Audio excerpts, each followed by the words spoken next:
भी है, तो ये जब सारे प्लेयर होंगे तो मोहम्मद हफीज़ का प्राइमरी टारगेट ये होगा कि he has to stay at the crease for at least 15 overs. अच्छा ओके, जो एट टाइम्स मैं समझता हूँ कि वो शॉट्स मारते हुए जल्दी आउट हो जाते हैं, तो उनको अब जो है वो रोल चेंज करना पड़ेगा because he is a senior batsman in the Pakistani side.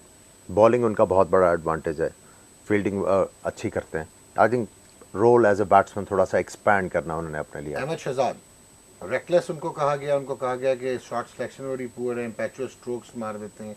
World cup 2011 इतना अच्छा नहीं गया, बहुत फॉर्म में नजर आए, not only in Bangladesh premier league बल्कि डोमेस्टिक सर्किट में भी स्ट्रोक्स सारे हैं, लेकिन बस लेकिन देखिए अभी मोहसिन भाई ने बात की अवैध से आके, वो आए और एक्सपोज हो गए। जो हिटे मारने वाले बैट्समैन है वो वंस इन अ वाइल जो है अब कामयाब होते हैं। कल मोहम्मद अली सामल आए हुए थे हमारे शो में, बड़ी सिग्निफिकेंट बात की कि जितने भी गैलरीज वाले प्लेयर हैं ना, आपको कोई कामयाब होता नज़र नहीं आ रहा of late in T20s, even IPL में, क्योंकि अब बॉलर जो हैं वो दलेरी से बॉल कर रहे हैं इस T20 वर्जन में। तो जब ये कह रहे हैं कि एक हिटे मारने वाला बैट्समैन जो है वो बैडली एक्सपोज हो गया वैसे, and he is not amongst these players, even though he is in Pakistan. So you have discarded him already. अब उसको डिस्कार्ड आप कर रहे हैं तो उससे आपको ये सोचने पे मजबूर हो जाते हैं कि what is the support staff at regional level doing. कि आप जब इंटरनेशनल लेवल पे आ रहे हैं तो आप 1-2 ओवर के बाद एक्सपोज हो जाते हैं। बिल्कुल, और आपको ऑपोजिशन इतने आराम से पकड़ लेती है। आई टेल यू शो के बाद क्या कर रहे हैं। ओके, तो अब यह है कि जब आप मोहसिन भाई ये कह रहे हैं, कल मोहम्मद अली सावल भी कह रहे थे गैलरी वाले प्लेयर्स जो है वो शाज़ और नाज़र ही कामयाब हो रहे हैं once in a blue moon. So you have to be very precise with your decision making. अब जहाँ तक लेफ्ट हैंडेड बैट्समैन की बात है, आपके पास उमर अमीन है, हारिस सुहेल है, अभी लेफ्ट हैंडेड बैट्समैन जो है कराची के रमीज आलम, ही हैज शोड टैलेंट। और हारिस सुहेल ने बहुत फ्लरिश दिखाई, उन्होंने बड़ा कंसिस्टेंटली परफॉर्म किया और T20 में बड़ा किरदार था उनका सियालकोट की टीम में। Changed batsman now, is a changed, that's what I have heard. ठीक, अब मेरे ख्याल में लेफ्ट हैंडेड बैट्समैन की आपको जरूरत क्या लॉजिक क्या है, क्यों खुद लेफ्ट हैंडेड बैट्समैन थे? नहीं भाई, मैं क्या लॉजिक, मैं अपना काम बैक नहीं कर रहा। नहीं कोई पता नहीं होता पाकिस्तान, थोड़ी सी वैरायटी लेके आता है, डायमेंशन ना, नहीं डायमेंशन नहीं। आप जब एक टीम के खिलाफ स्ट्रेटजी बना रहे हैं, आपके पास वन डायमेंशन बैटिंग लाइनअप है ना, तो आप बड़े आराम से जो है वो अपनी बॉलिंग लाइनअप पिक कर लेते हैं। ठीक हो गया। जब आपके पास लेफ्ट हैंड और राइट हैंड का कॉम्बिनेशन होता है फिर आपको बहुत ज़्यादा सोचना पड़ता है।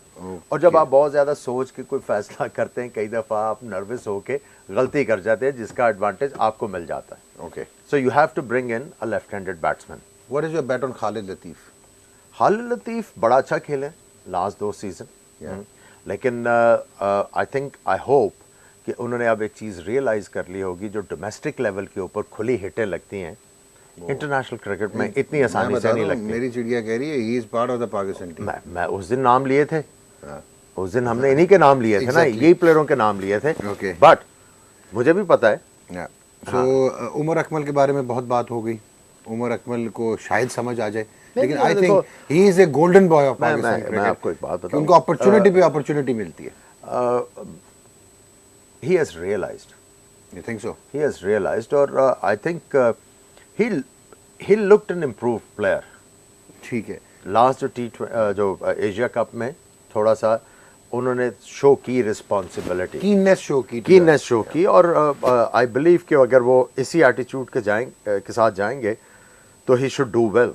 ओके, शोएब मलिक ऑब्वियसली के T20 के लिए बहुत ब्राइट प्रॉस्पेक्ट हैं if he is in form the way he led Sialkot stallions. Shakeel Ansar क्या समझ रहे हैं आप एज विकेट कीपर? बड़े अच्छे अरसे से परफॉर्म करते आ रहे हैं। इस दफ़ा उन्होंने 100 भी किया, but that's not a major, okay sorry, लेकिन विकेट कीपिंग उन्होंने हमेशा अच्छी की है। सो T20 के लिए अ सेफ बेट, ओके, जो कि लस्टी हिटिंग भी कर लेंगे। और उसके बाद आप आगे Shahid Afridi, no question marks about him being part of one day and T20s। Sohail Tanvir, ये हमारे प्रोग्राम से मुतासिर होकर सिलेक्टर्स वापस ले रहे हैं या ही हैज डन वेल? काफ़ी अच्छा खेले वैसे साउथ अफ्रीका में भी ये जो लीग्स खेले। आप आगे बोल नहीं रहे। What do you think? Sohail Tanvir coming back, pace वो कहते हैं कि वनडे उन्हें- में देखें T20 टी20 में उनका एडवांटेज बहुत है अगर वो अच्छी बॉलिंग करें। नहीं, उनकी पेस वापस आ गई। पेस वो कह रहे थे कि काफ़ी वो कह रहे इम्प्रूव थे किया, ना। स्लोअर वन भी उन्होंने काफ़ी ज़्यादा सीखे। ऐसे एक्शन के साथ जब आप टी20 की बात कर रहे हैं तो आपने as a batsman early stroke खेलना है। ओके, इनका एक्शन इस तरह है कि आप अर्ली स्ट्रोक मारने में इनकी लाइन लेंथ जो है ना पिक नहीं करते मतलब और पंखा- आउट हो पंखा जाते हैं। action पंखा जो- एक्शन है, बड़ा ऑड एक्शन है, बैट्समैन को यूज टू होने में टाइम लगता है। और आप आपको पता है- टी20 में आपको पता इन्होंने है- बड़ी अच्छी परफॉर्मेंस दी आपको हुई पता है एक जी। लंबी लिस्ट आ गई पाकिस्तान के प्लेयर्स की कि हमारे शो में आना है, क्योंकि मोहम्मद शमी भी आए थे, शोएब मलिक भी आए थे, सोहेल तनवीर भी आए थे, उनके नाम टीमों में आप अपने आप को गुड लक चार्म कहना चाह रहे हैं भाई, आप खुल के बात कर दो, खुल के बात कर दो। इसमें एक ब्रेक लेते हैं जी। Will be right back, stay tuned to PTV sports.